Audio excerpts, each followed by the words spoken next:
Hello guys, welcome to our YouTube channel study with M. आज मैं आप सभी के लिए काफ़ी इंपॉर्टेंट वीडियो लेके आई हूँ। तो देखिए, उत्तराखंड के महत्वपूर्ण एमसीक्यू की हमारी एक सीरीज़ चल रही है जिसका पार्ट 36 आज मैं आप सभी के लिए लेके आई हूँ। इससे पहले इस सीरीज़ के 35 पार्ट्स हमारे YouTube channel study with M पर अपलोड कर दिए गए हैं। मोस्ट इंपॉर्टेंट एमसीक्यू इन वीडियोज़ में प्रोवाइड कराए गए हैं। जिन लोगों ने इन वीडियो को नहीं देखा है तो हमारे YouTube channel study with M पर विजिट करके देख सकते हैं। आज की इस वीडियो में हम 20 मोस्ट इंपॉर्टेंट एमसीक्यू डिस्कस करेंगे जो कि आपके आगामी उत्तराखंड पुलिस पटवारी लेखपाल बंदी रक्षक LDC and other one day exam के लिए इंपॉर्टेंट हैं। तो आप सभी लोग हमारी इस वीडियो को स्टार्टिंग से लेकर एंड तक जरूर देखें। वीडियो को स्टार्ट करते हैं। वीडियो स्टार्ट करने से पहले जिन लोगों ने अभी भी हमारी YouTube channel study with M को सब्सक्राइब नहीं किया है वो सब्सक्राइब कर लें। साथ ही साथ बगल में जो बेल आइकन दिख रहा है इसे भी प्रेस कर लें ताकि हम कोई भी वीडियो डालते हैं तो उसका नोटिफिकेशन आपके पास जल्द से जल्द पहुंच जाए। आप सभी लोग हमारे टेलीग्राम चैनल को भी ज्वाइन कर सकते हैं। अराउंड 6.3 के यहाँ पे ग्रुप मेंबर्स हो चुके हैं। सुबह 10 बजे और शाम 8 बजे यहाँ पे क्विज का आयोजन भी कराया जाता है। इसके अलावा अदर इंपॉर्टेंट अपडेट्स पीडीएफ्स यहीं पे शेयर की जाती हैं। लिंक आपको उसका डिस्क्रिप्शन बॉक्स में मिल जाएगा। बढ़ते हैं आज की वीडियो की ओर। इस सीरीज का पहला क्वेश्चन है, सर्वाधिक समय तक शासन करने वाला पंवार शासक कौन था? देखिए, सर्वाधिक समय तक शासन करने वाला पंवार शासक था सुदर्शन शाह। ऑप्शन फर्स्ट इस क्वेश्चन का करेक्ट आंसर है। देखिए, सुदर्शन शाह की बात करें तो सुदर्शन शाह अपने आप को सूरत कवि के नाम से संबोधित करता था और टिहरी की जनता जो है ये राजा सुदर्शन शाह को बोलांदा बद्रिश कहती थी। इंपॉर्टेंट पॉइंट है, नोट डाउन कीजिएगा। टिहरी की जनता राजा सुदर्शन शाह को कहती थी बोलांदा बद्रिश। देखिए, सुदर्शन शाह ने एक अंग्रेज अधिकारी जिसका नाम क्या था, फ्राइडन, इसका नाम था फ्राइडन, एक अंग्रेज अधिकारी जिसका नाम फ्राइडन था, इसकी रक्षा बाघ से की थी। किसने? सुदर्शन शाह ने। और देखिए, सुदर्शन शाह सूरत कवि के नाम पर, इसने सूरत कवि के नाम पर सभागार ग्रंथ की रचना की। सभागार ग्रंथ की रचना की कितने खंडों में? 7 खंडों में। तो आपसे क्वेश्चन पूछा जा सकता है कि सभागार ग्रंथ की 7 खंडों में किसने रचना करी? तो ये किसने करी? सुदर्शन शाह ने। और देखिए, वर्ष 1824 ईस्वी में रवाई परगना को टिहरी राज्य में शामिल किया गया। और ये किसके समय किया गया? ये क्वेश्चन पूछा जा सकता है। तो ये किया गया है सुदर्शन शाह के समय। नेक्स्ट क्वेश्चन है,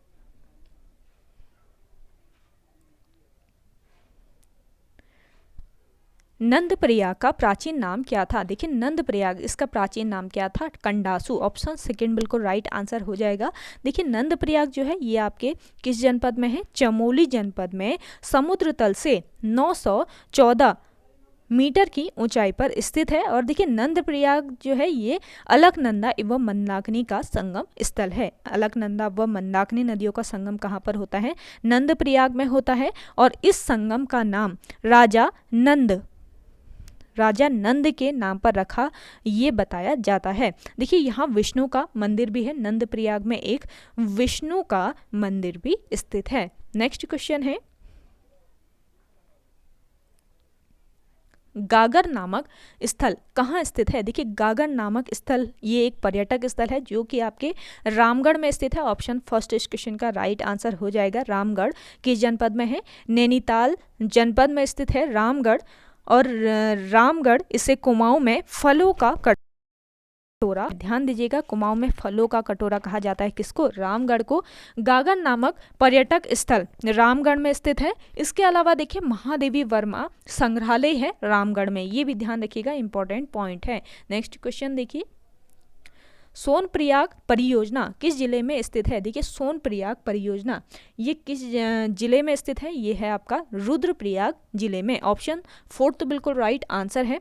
नेक्स्ट क्वेश्चन देखिएगा, आप कमेंट सेक्शन में कमेंट करके बताएं कि सोनप्रयाग परियोजना ये किस नदी पर स्थित है। ज़्यादा से ज़्यादा लोग कमेंट कीजिए। नेक्स्ट क्वेश्चन देखिएगा, वर्ष 1947 में देहरादून में शुरू हुआ समाचार पत्र कौन सा था? तो देखिए, वर्ष 1947 ईस्वी में देहरादून में शुरू हुआ समाचार पत्र था युगवाणी। ऑप्शन फर्स्ट इस क्वेश्चन का राइट आंसर है।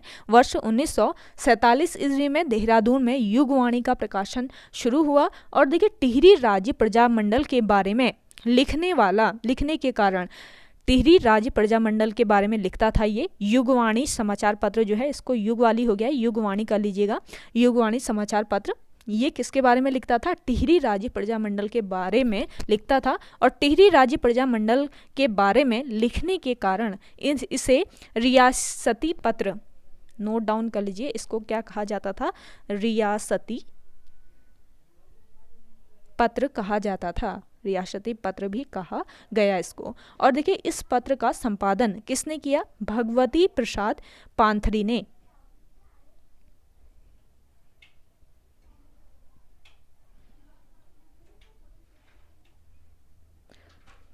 इस पत्र का संपादन भगवती प्रसाद पांथरी और आचार्य गोपेश्वर कोठियाल, आचार्य गोपेश्वर कोठियाल।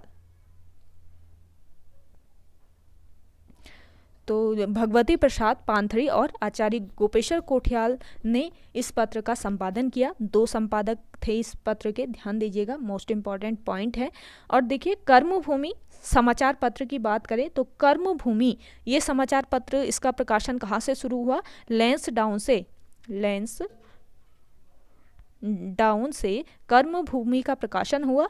और शक्ति पत्र का प्रकाशन कहाँ से हुआ? ये अल्मोड़ा से हुआ। और कुमाऊं कुमुद समाचार पत्र का प्रकाशन भी आपके कहाँ से हुआ? अल्मोड़ा से ही हुआ। तो ये सारे पत्र ध्यान रखिए, इंपॉर्टेंट है आगामी एग्जाम के लिए।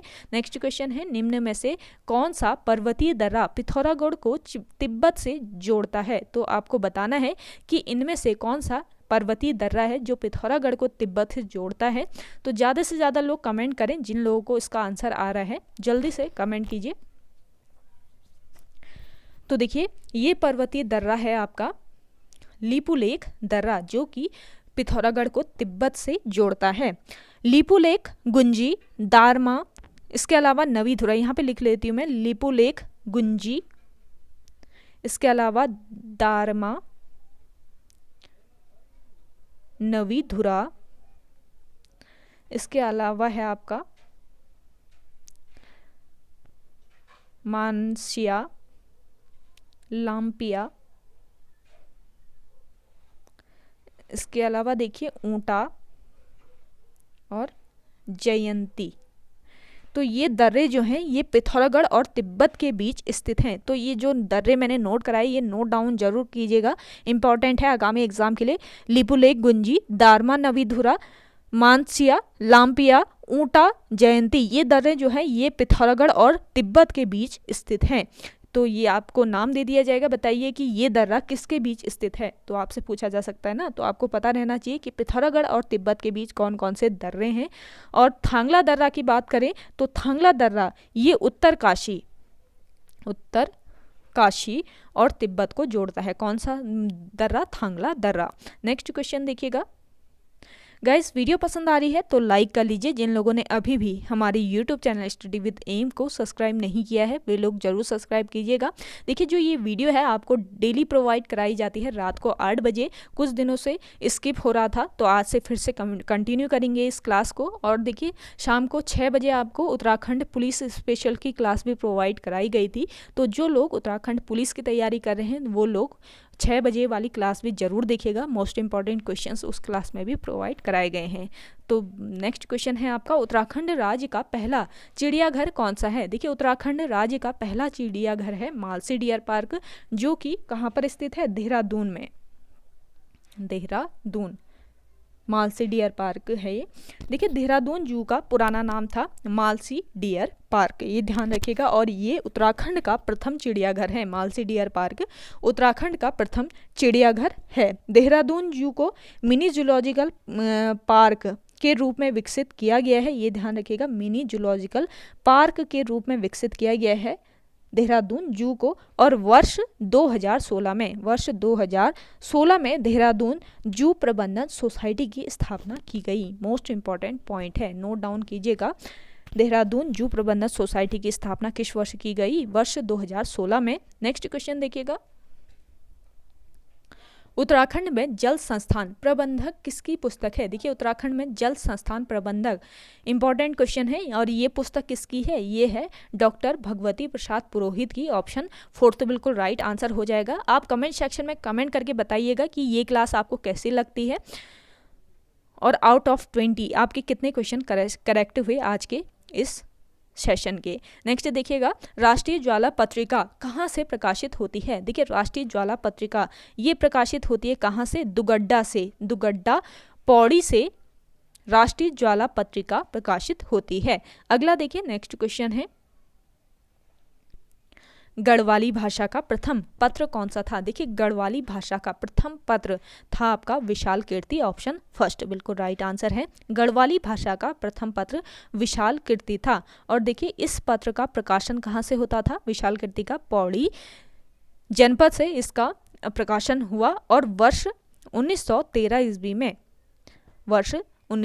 ईस्वी में सदानंद कुकरेती द्वारा इस पत्र का संपादन किया गया। किसके द्वारा किया गया? नोट कर लीजिएगा,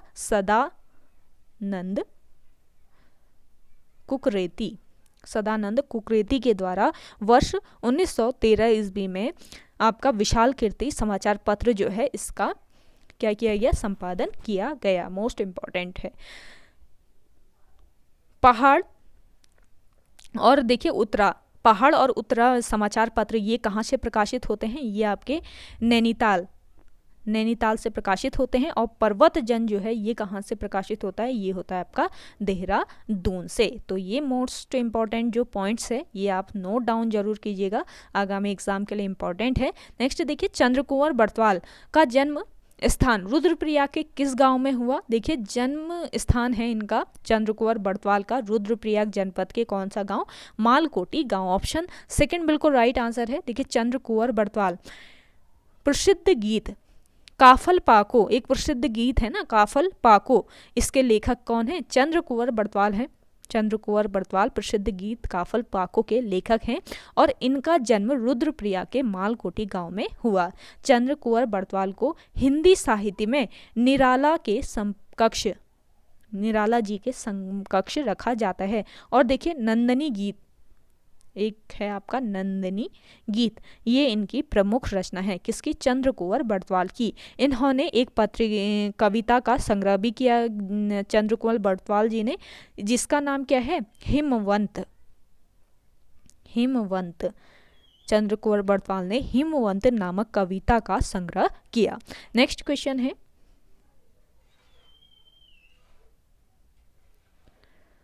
कुमाऊं में पौराणिक गाथाओं को किस नाम से जाना जाता है? देखिए कुमाऊं में पौराणिक गाथाएं जो हैं इनको जाना जाता है किस नाम से? जागर नाम से। ऑप्शन फर्स्ट बिल्कुल राइट आंसर है। देखिए जागर गीत पौराणिक देवताओं की लोक गाथाएं हैं जिनमें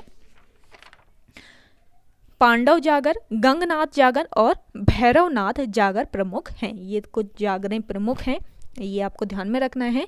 और देखिए मालूशाही की बात करें तो राजूला मालूशाही व जीतू बगड़वाल गीत ये पौवाड़े या लौकिक लोक गाथाएं हैं। या तो ये पौवाड़े हैं, पौवाड़े या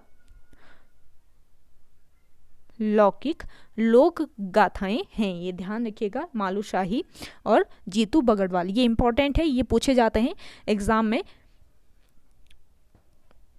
और देखिए वीरों की जीवनी पर आधारित गीतों को गढ़वाल में क्या कहा जाता है? पौवाड़ा। और कुमाऊं में इसको भड़ौ या कटकू कहा जाता है। किसको? वीरों की जीवनी पर आधारित जो गीत होते हैं इनको गढ़वाल में पौवाड़ा कहा जाता है और कुमाऊं में इनको भड़ौ या कटकू कहा जाता है। तो भड़ौ क्या होते हैं ये भी आपको पता रहना चाहिए। अगला देखिए नेक्स्ट क्वेश्चन है आपका, कुमाऊं की राजनीति का कौटिल्य किसे कहा जाता है? इंपॉर्टेंट क्वेश्चन है। देखिए कुमाऊं की राजनीति का कौटिल्य कहा जाता है शिवदत्त जोशी को। शिवदत्त जोशी को। ऑप्शन फोर्थ बिल्कुल राइट आंसर हो जाएगा आपका। नेक्स्ट क्वेश्चन देखिएगा, सल्ट का गांधी किसे कहा जाता है? सल्ट का गांधी कहा जाता है किसको? हरगोविंद पंत को। ऑप्शन थर्ड बिल्कुल राइट आंसर है। देखिए हरगोविंद पंत, इनका जन्म कब हुआ? वर्ष 1885 ईस्वी को 19 मई 1885 ईस्वी को इनका जन्म अल्मोड़ा के चितई गांव में हुआ। अल्मोड़ा के चितई गांव में इनका जन्म हुआ हरगोविंद पंत का। और देखिए कुमाऊं में कुलीन ब्राह्मणों के द्वारा पहले हल नहीं चलाया जाता था, तो कुलीन ब्राह्मणों द्वारा हल न चलाने की प्रथा को इन्होंने वर्ष 1928 ईस्वी में बागेश्वर में स्वयं हल चलाकर तोड़ दिया। तो इन्होंने स्वयं हल चलाया और ये प्रथा को तोड़ दिया कि कुलीन ब्राह्मणों द्वारा हल नहीं चलाया जाएगा। तो इस प्रथा को किसने तोड़ा था? हरगोविंद पंत ने। किस वर्ष? वर्ष 1928 ईस्वी में। तो नोट कीजिएगा इनका वर्ष भी। स्वतंत्रता आंदोलन के दौरान ये 1830, 1832 और 1940 ईस्वी में जेल गए। स्वतंत्रता आंदोलन के दौरान ये जेल गए थे 1830 में, 1832 में और 1940 ईस्वी में। और देखिए इन्हें अल्मोड़ा कांग्रेस की रीढ़ कहा जाता है। किसको? हरगोविंद पंत को। नेक्स्ट क्वेश्चन है आपका, गढ़वाल का हातिम ताई नाम से किसे जाना जाता है? देखिए गढ़वाल का हातिम ताई नाम से जाना जाता है किसको? कुंवर सिंह नेगी को। ऑप्शन फर्स्ट बिल्कुल राइट आंसर हो जाएगा। देखिए कुंवर सिंह नेगी, इनका संबंध किससे है? ब्रेल लिपि से। ब्रेल लिपि से कुंवर सिंह नेगी का संबंध है। और इन्हें गढ़वाल का हातिम ताई किसने कहा था? ये क्वेश्चन बन सकता है। तो गढ़वाल का हातिम ताई तो जाना जाता है इनको गढ़वाल के हातिम ताई नाम से, लेकिन इनको गढ़वाल का हातिम ताई किसने कहा ये भी पता रहना चाहिए। तो मुकुंदी लाल ने इन्हें गढ़वाल का हातिम ताई कहा। देखिए नेत्रहीनों के लिए ब्रेल लिपि के क्षेत्र में 60 वर्षों से समर्पित कुंवर सिंह नेगी, 60 वर्षों से समर्पित थे ये कुंवर सिंह नेगी। और इनका जन्म कहाँ पर हुआ? पौड़ी जिले में।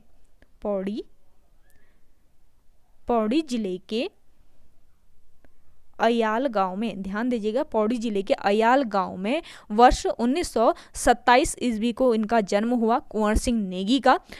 और देखिए ये कई भारतीय भाषाओं का ब्रेल लिपि में लिप्यांतरण करने और गुरुवाणी को गुरुमुखी ब्रेल में तैयार करने वाले पहले व्यक्ति हैं। ध्यान दीजिएगा ब्रेल लिपि से इनका संबंध है और ये ब्रेल में लिप्यांतरण करने और गुरुवाणी को गुरुमुखी ब्रेल में तैयार करने वाले पहले व्यक्ति हैं। और इन्हें पद्मश्री, ध्यान दीजिएगा, इन्हें पद्मश्री अवार्ड दिया गया वर्ष 1981 में और पद्म विभूषण सम्मान दिया गया इनको वर्ष 1990 ईस्वी में। तो इनको पद्मश्री और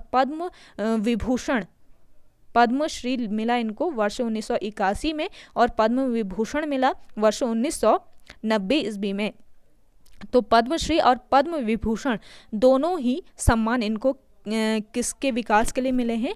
ब्रेल लिपि के विकास के लिए मिले हैं। तो ये सारे पॉइंट्स ध्यान रखिएगा। नेक्स्ट क्वेश्चन है आपका, उत्तराखंड जीएसटी बिल पारित करने वाला कौन सा राज्य बना? देखिए उत्तराखंड जो है ये जीएसटी बिल पारित करने वाला कौन सा राज्य बना? ये बना आपका 5वां राज्य। ऑप्शन 4 तो बिल्कुल राइट आंसर है। राज्य विधानसभा में जीएसटी विधेयक 2 मई 2017 को पारित किया गया। और देखिए उत्तराखंड जीएसटी विधेयक पारित करने वाला 5वां राज्य है। ध्यान रखिएगा जीएसटी पारित करने वाला ये 5वां राज्य है। और 1 जुलाई 2017 को जीएसटी विधेयक पूरे देश में लागू हुआ। पूरे देश में कब लागू हुआ ये भी पूछा जा सकता है। तो 1 जुलाई 2017 को जीएसटी विधेयक पूरे देश में लागू हुआ। जीएसटी क्या है? तो जीएसटी एक प्रकार का अप्रत्यक्ष कर है जिसके तहत सेवा कर, बिक्री कर आदि शामिल किए गए हैं। सेवा कर और बिक्री कर इसके अंतर्गत शामिल किए गए हैं जीएसटी के अंतर्गत। नेक्स्ट क्वेश्चन है आपका, गौरी उड्यार किस जनपद में स्थित है? देखिए उड्यारों से काफ़ी क्वेश्चन बनते हैं आयोग के द्वारा, तो आपको ध्यान रखना है ये गौरी उड्यार ये भी एक महत्वपूर्ण उड्यार है जो कि एग्जाम में पूछा जाता है। गौरी उड्यार ये आपके किस जनपद में स्थित है ये आपको बताना है। जल्दी से कमेंट करके बताएं कि गौरी उड्यार किस जनपद में स्थित है। ज़्यादा से ज़्यादा लोग कमेंट कीजिए। देखिए गौरी उड्यार ये है आपका किस जनपद में?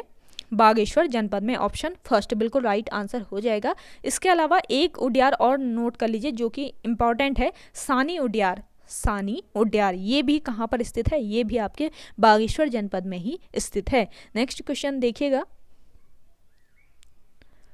फुटबॉल किस वर्ष राज्य खेल घोषित किया गया। देखिए हमारा राज्य खेल कौन सा है, ये है फुटबॉल, और किस वर्ष इसको राज्य खेल घोषित किया गया ये बताना है आपको।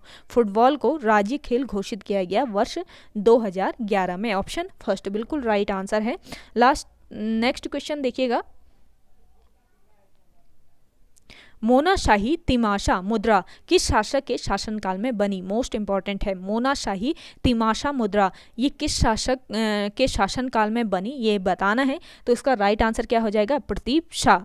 मोनाशाही तिमाशा मुद्रा प्रदीप शाह के शासनकाल में बनी थी। देखिए प्रदीप शाह की संरक्षिका कौन थी, ये क्वेश्चन इंपॉर्टेंट है, पूछा जाएगा आगामी एग्जाम में। तो प्रदीप शाह की जो संरक्षिका थी ये कौन थी, नोट कर लीजिए, कनक देई। कनक देई जो है ये प्रदीप शाह की संरक्षिका थी। देखिए प्रदीप शाह ने दून की राजधानी नवादा से हटाकर कहाँ पर स्थापित की, धामूवाला में। धामूवाल में प्रदीप शाह ने दून की राजधानी कहाँ पर थी, नवादा में थी, और नवादा से इसने हटाकर धामूवाल में स्थापित की। प्रदीप शाह के समय कुमाऊं पर 1743 ईस्वी में, प्रदीप शाह के समय कुमाऊं पर 1743 ईस्वी में रोहिला आक्रमण हुआ था, जिसका नेतृत्व अली मोहम्मद ने किया था।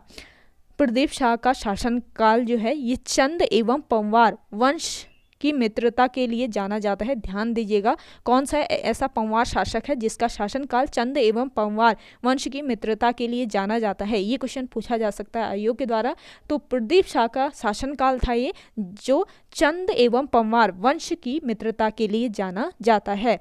प्रदीप शाह का दरबारी कवि कौन था, ये इंपॉर्टेंट क्वेश्चन है, लेकिन आपको इसका आंसर कमेंट सेक्शन में कमेंट करके बताना है। जिन लोगों को इसका आंसर आ रहा है ज़्यादा से ज़्यादा लोग कमेंट करके बताइएगा इसका आंसर। अगला देखिएगा, नेक्स्ट क्वेश्चन है, उत्यासु परियोजना किस जनपद में स्थित है। ये तो काफ़ी इजी क्वेश्चन है, ये आप सभी को पता ही होगा। जल्दी से कमेंट करके बताएं कि उत्यासु परियोजना किस जनपद में स्थित है।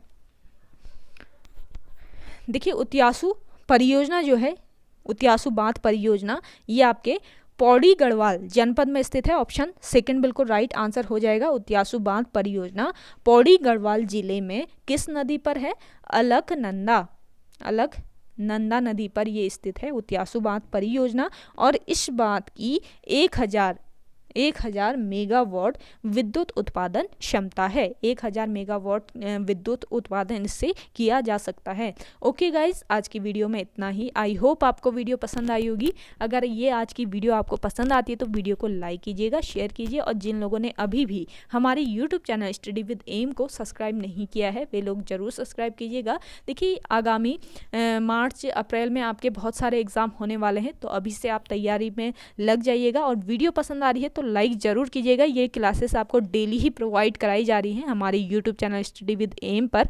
और आज से उत्तराखंड पुलिस स्पेशल क्लास भी आपके लिए चलाई गई है हमारे YouTube channel study with M पर। तो ज़्यादा से ज़्यादा लोग उस क्लास को भी सपोर्ट कीजिएगा। जो लोग उत्तराखंड पुलिस की तैयारी कर रहे हैं तो उनके लिए ये जो वीडियो है वो काफ़ी इंपॉर्टेंट रहेगी। तो ज़्यादा से ज़्यादा आप हमारे YouTube channel study with M को सब्सक्राइब कर लीजिएगा। चलिए मिलते हैं एक नई इंटरेस्टिंग वीडियोज़ के साथ, तब तक के लिए धन्यवाद।